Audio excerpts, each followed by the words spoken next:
This is Daily Armenia, ＳivilNet's daily news digest. Here's what you need to know today.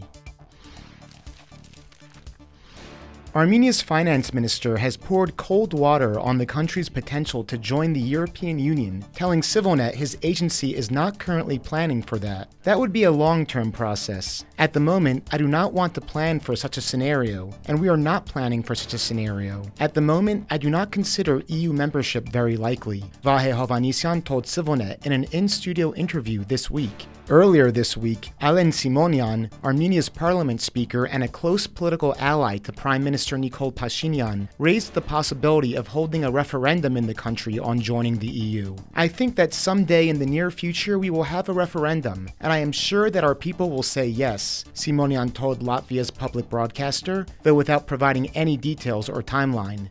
That came after Armenian lawmakers last week held a historic debate on applying to the EU. There was no final decisions made at that session. EU membership would raise critical questions about the future of Armenia's economy, which more than 3 decades on from the collapse of the Soviet Union remains highly dependent on Russia. Despite growing political friction and Russia's status as the world's most sanctioned country, it is still Armenia's top trade partner and one of the country's largest sources of foreign investment. Russia also continues to hold monopolies in or otherwise dominate key sectors of Armenia's economy, including energy, mining, and transport. If you speak Armenian, you can check out our full conversation with Hovhannisyan, up now on civilnet.am.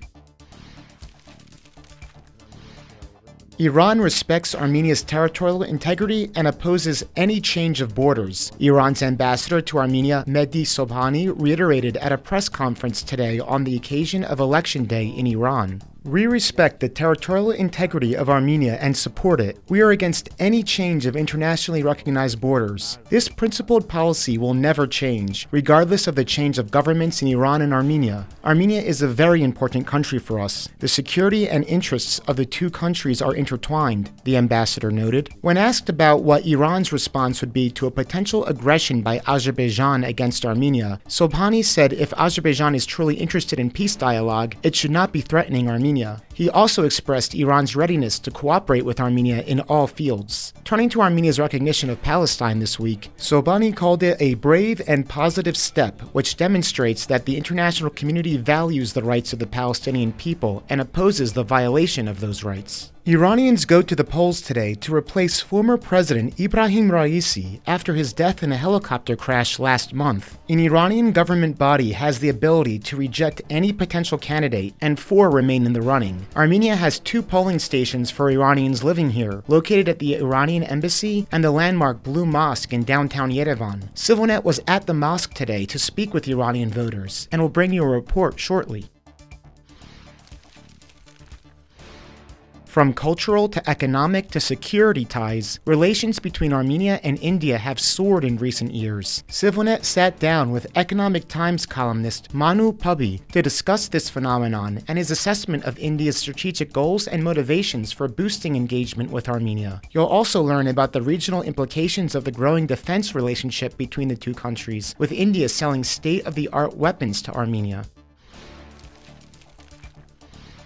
You can also check out our latest dispatch from the ancient Armenian Basilica of Yereruik. Our team traveled this week to Yereruik, right on the Armenian side of the border with Turkey, to review the state of ongoing restoration efforts at the site, which is now listed on the UNESCO World Heritage Tentative List, but is also considered endangered at the same time. You can find the full report up now at civilnet.am or through the links in the video description below. And finally, the SivilNet number of the day is 10,308. That's the latest number of displaced Artsakh residents who have left Armenia but not yet returned as of June 1st, according to data provided to SivilNet by the National Security Service of Armenia. That number increased by a net of 383 people over the month of May. And as always, please follow SivilNet for the latest news and independent reporting from our contributors on the ground here in Armenia.